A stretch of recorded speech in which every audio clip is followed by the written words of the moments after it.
Dibutuhkan pemimpin yang memiliki keberanian, dibutuhkan pemimpin yang memiliki nyali.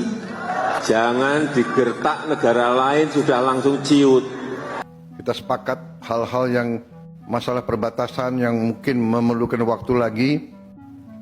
Contoh masalah Ambalat, kita sepakat bahwa kita sudah ingin mulai dengan kerjasama ekonomi yang kita sebut joint development.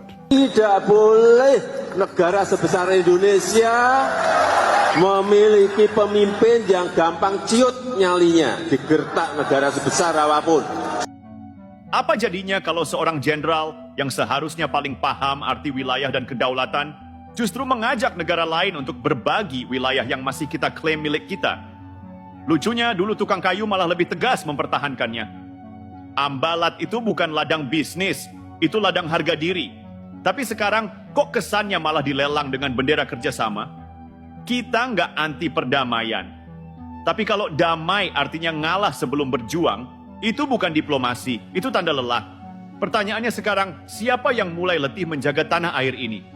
Jadi begini ya, kita mau bahas soal blok Ambalat.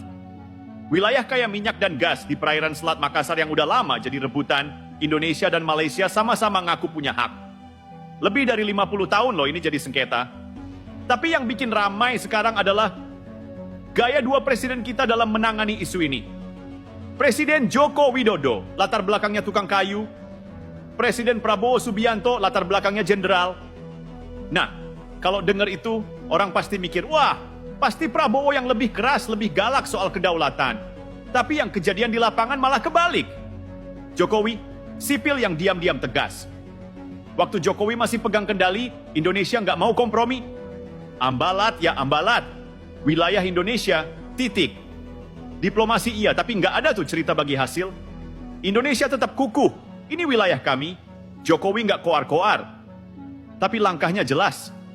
TNI diperkuat di perbatasan. Pembangunan di Kalimantan Timur dikebut. Sinyalnya terang. Kalau mau rebutan, kita siap. Tapi kita lebih suka damai dengan martabat. Lucunya, yang sipil ini justru kelihatan lebih militan dalam menjaga kedaulatan. Ini ironi yang menarik. Biasanya orang mikir, sipil itu lembek, tentara itu galak. Tapi di sini kita lihat Jokowi. Sederhana, tenang, tapi solid. Prabowo, jenderal yang ajak kompromi. Nah, giliran Prabowo naik, yang justru bikin kaget banyak orang. Prabowo, yang dulu dikenal keras, tegas, patriot banget, ternyata malah ngajak Malaysia kelola Ambalat bareng-bareng.